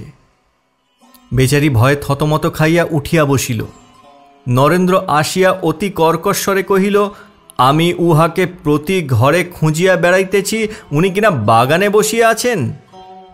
আজ রাত্রে যে বড় বাগানে আসিয়া বসা হইয়াছে, স্বরূপ তো এখানে নাই। করুণা মনে করিল এইবার উত্তর দিবে।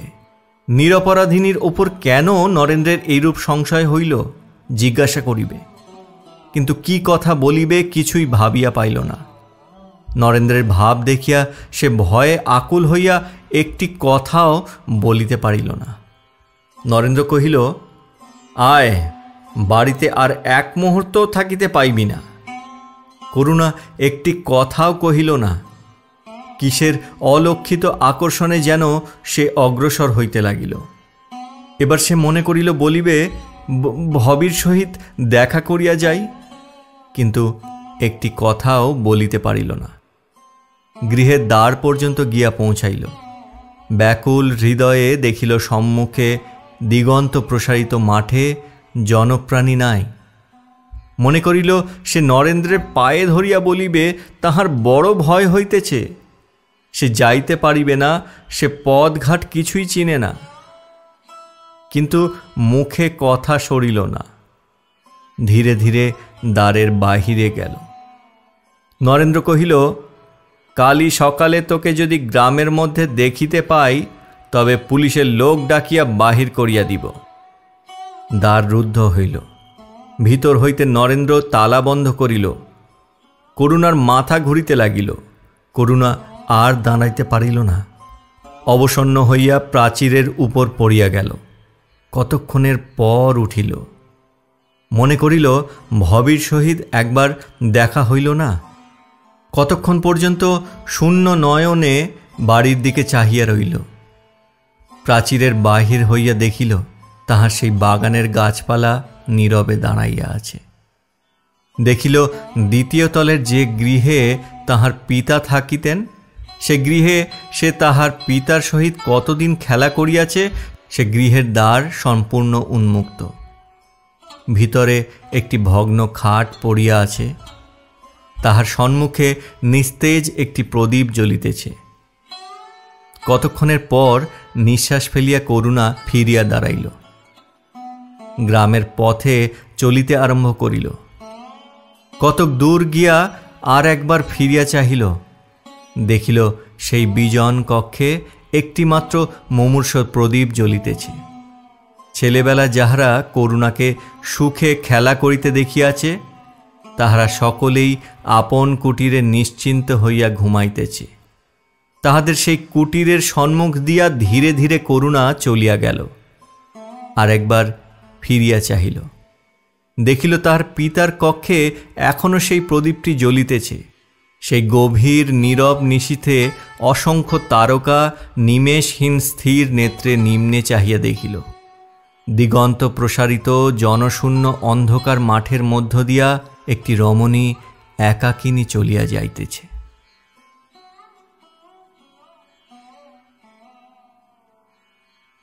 সপ্তদশ পরিচ্ছেদ। পণ্ডিত মহাশয় সকালে উঠিয়া দেখিলেন কাত্যায়নী ঠাকুরানী গৃহে নাই। ভাবিলেন গৃহিণী বুঝি পাড়ার কোনো মেয়ে মহলে গল্প ফাঁদিতে গিয়াছেন। অনেক বেলা হইল, তথাপি তাহার দেখা নাই। তা মাঝে মাঝে প্রায়ই তিনি এরূপ করিয়া থাকেন, কিন্তু পণ্ডিত মহাশয় আর বেশিক্ষণ স্থির থাকিতে পারিলেন না। যেখানে যেখানে ঠাকুরানীর যাইবার সম্ভাবনা ছিল খোঁজ লইতে গেলেন। মেয়েরা চোখ টেপাটেপি করিয়া হাসিতে লাগিল, কহিল, মিনসা একদণ্ড আর কাত্যায়নী পিসিকে ছাড়িয়া থাকিতে পারেন না। কোথায় গিয়াছে বুঝি, তাই খুঁজিতে বাহির হইয়াছেন। কিন্তু পুরুষ মানুষের অতটা ভালো দেখায় না। তাহার মানে তাহাদের স্বামীরা অতটা করেন না। যদি করিতেন তবে বড় সুখের হইত। যেখানে কাত্যায়নীর যাইবার সম্ভাবনা ছিল সেখানে তো পণ্ডিত মহাশয় খুঁজিয়া পাইলেন না। যেখানে সম্ভাবনা ছিল না সেখানেও খুঁজিতে গেলেন, সেখানেও পাইলেন না। এই তো পণ্ডিত মহাশয় ব্যাকুল হইয়া মুহুর্মুহু নস্য লইতে লাগিলেন। ঊর্ধ্বশ্বাসে নিধিদের বাড়ি গিয়া পড়িলেন। নিধি জিজ্ঞাসা করিল, ঘোষেদের বাড়ি দেখিয়াছেন? মিত্রদের বাড়ি দেখিয়াছেন? দত্তদের বাড়ি খোঁজ লইয়াছেন? এইরূপে মুখুজ্জে, চাটুজ্জে, বাঁড়ুজ্জে ইত্যাদি যত বাড়ি জানিত প্রায় সকলগুলিরই উল্লেখ করিল, কিন্তু সকল তাতেই অমঙ্গল উত্তর পাইয়া কিয়ৎক্ষণের জন্য ভাবিতে লাগিল। অবশেষে নিধি নিজে নরেন্দ্রের বাড়ি গিয়া উপস্থিত হইল। শূন্য গৃহ যেন হাঁ হাঁ করিতেছে। বিষণ্ণ বাড়ির চারিদিক কেমন অন্ধকার হইয়া আছে। একটা কথা কহিলে 10টা প্রতিধ্বনি যেন ধমক দিয়া উঠিতেছে। একটা চাকর রুদ্ধ দ্বারের সম্মুখে সোপানের উপর পড়িয়া পড়িয়া ঘুমাইতেছিল। নিধি তাহাকে জাগাইয়া জিজ্ঞাসা করিল, গদাধর বাবু কোথায়? সে কহিল, কাল রাত্রে কোথায় চলিয়া গিয়াছেন, আজও আসেন নাই, বোধহয় কলিকাতায় গিয়া থাকিবেন। নিধি ফিরিয়া আসিয়া পণ্ডিত মহাশয়কে কহিল, যদি খুঁজিতে হয় তো কলিকাতায় গিয়া খোঁজোগে। পণ্ডিত মহাশয় তো এ কথার ভাবই বুঝিতে পারিলেন না। নিধি কহিল, গদাধর নামে একটি বাবু আসিয়াছেন, দেখিয়াছ? পণ্ডিত মহাশয় শূন্য গর্ভ একটি হাঁ দিয়া গেলেন। নিধি কহিল, সেই ভদ্রলোকটির সঙ্গে কাত্যায়নী পিসি কলিকাতা ভ্রমণ করিতে গিয়াছেন। পণ্ডিত মহাশয়ের মুখ শুকাইয়া গেল, কিন্তু তিনি এ কথা কোনো ক্রমেই বিশ্বাস করিতে চাহিলেন না। তিনি কহিলেন, তিনি নন্দীদের বাড়ি ভালো করিয়া দেখেন নাই, সেখানে নিশ্চয়ই আছেন। এই বলিয়া নন্দী আদি করিয়া আর একবার সমস্ত বাড়ি অন্বেষণ করিয়া আসিলেন, কোথাও সন্ধান পাইলেন না। ম্লান বদনে বাড়িতে ফিরিয়া আসিলেন। নিধি কহিল, আমি তো পূর্বেই বলিয়াছিলাম যে এই রূপ ঘটিবে, কিন্তু তিনি পূর্বে কোনোদিন এ সম্বন্ধে কোনো কথা বলেন নাই। সিন্দুক খুলিতে গিয়া পণ্ডিত মহাশয় দেখিলেন কাত্যায়নী ঠাকুরানী শুদ্ধ যে নিজে গিয়াছেন এমন নহে, যত কিছু গহনাপত্র টাকা কড়ি ছিল তাহার সমস্ত লইয়া গিয়াছেন। দ্বার রুদ্ধ করিয়া পণ্ডিত মহাশয় সমস্ত দিন কাঁদিলেন। নিধি কহিল, এ সমস্তই নরেন্দ্রের ষড়যন্ত্রে ঘটিয়াছে, তাহার নামে নালিশ করা হোক, আমি সাক্ষী তৈয়ার করিয়া দিব। নিধি এরূপ একটা কাজ হাতে পাইলেই বাঁচিয়া যায়। পণ্ডিত মহাশয় কহিলেন, যাহা তাহার ভাগ্যে ছিল হইয়াছে, তাই বলিয়া তিনি নরেন্দ্রের নামে নালিশ করিতে পারেন না। নিধিকে লইয়া পণ্ডিত মহাশয় কলিকাতায় আসিলেন। একদিন 2 প্রহরের রৌদ্রে পণ্ডিত মহাশয়ের শ্রান্ত স্থূল দেহ কালীঘাটের ভিড়ের তরঙ্গে হাবুডুবু খাইতেছে। এমন সময় সম্মুখে একটি 2nd ক্লাসের গাড়ি আসিয়া দাঁড়াইল। পণ্ডিত মহাশয়ের মন্দির দেখা হইয়াছে, কালীঘাট হইতে চলিয়া যাইবেন তাহার চেষ্টা করিতেছেন। গাড়ি দেখিয়া তাহা অধিকার করিবার আশায় কোনো প্রকারে ভিড় ঠেলিয়া ঠুলিয়া সেই দিকে উপস্থিত হইলেন।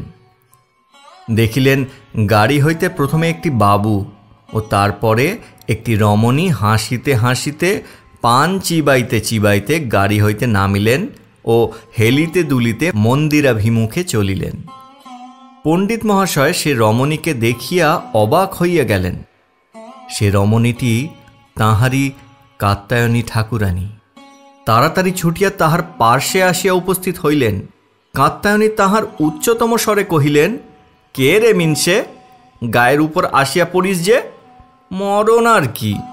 এইরূপে অনেকক্ষণ ধরিয়া নানা গালাগালি বর্ষণ করিয়া অবশেষে পণ্ডিত মহাশয় তাহার চোখের মাথা খাইয়াছেন কিনা ও বুড়া বয়সে এরূপ অসদাচরণ করিতে লজ্জা করেন কিনা জিজ্ঞাসা করিলেন। পণ্ডিত মহাশয় 2টি প্রশ্নের কোনোটির উত্তর না দিয়া হাঁ করিয়া দাঁড়াইয়া রহিলেন। তাহার মাথা ঘুরিতে লাগিল, মনে হইল যে এক্ষুনি মূর্ছিত হইয়া পড়িবেন। কাত্যায়নীর সঙ্গে যে বাবু ছিলেন তিনি ছুটিয়া আসিয়া তাহার স্টিকের বাড়ি পণ্ডিত মহাশয়কে 2-1টা গোঁজা মারিয়া ও বিজাতীয় ভাষায় যথেষ্ট মিষ্ট সম্ভাষণ করিয়া ইংরাজি অর্ধস্ফুট স্বরে পাহারাওয়ালা পাহারাওয়ালা করিয়া ডাকাডাকি করিতে লাগিলেন। পাহারাওয়ালা আসিল ও পণ্ডিত মহাশয়কে ঘিরিয়া 10 সহস্র লোক জমা হইল। বাবু কহিলেন, এই লোকটি তাহার পকেট হইতে টাকা তুলিয়া লইয়াছে। পণ্ডিত মহাশয় ভয়ে আকুল হইলেন ও কাঁদো কাঁদো স্বরে কহিলেন, না বাবা, আমি লই নাই, তবে তোমার ভ্রম হইয়া থাকিবে, আর কেহ লইয়া থাকিবে। চোর চোর বলিয়া একটা ভারী কলরব উঠিল।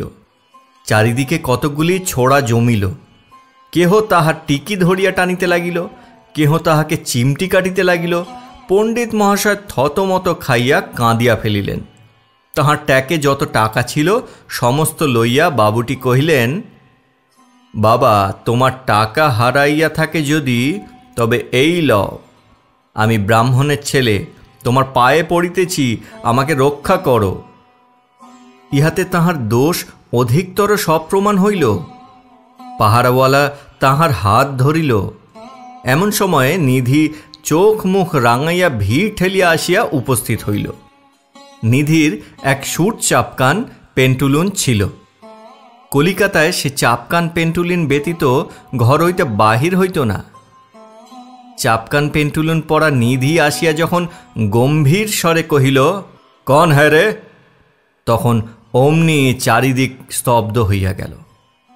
নিধি পকেট হইতে এক টুকরো কাগজ ও পেন্সিল বাহির করিয়া পাহারাওয়ালাকে জিজ্ঞাসা করিল, তাহার নম্বর কত ও সে কোন থানায় থাকে, এবং উত্তর না পাইতে পাইতে সম্মুখস্থ ছ্যাঁকড়া গাড়ির কোচম্যানকে জিজ্ঞাসা করিল, লালদিঘির অ্যান্ড্রু সাহেবের বাড়ি জানো? পাহারাওয়ালা ভাবিল, না জানি অ্যান্ড্রু সাহেব কে হইবে।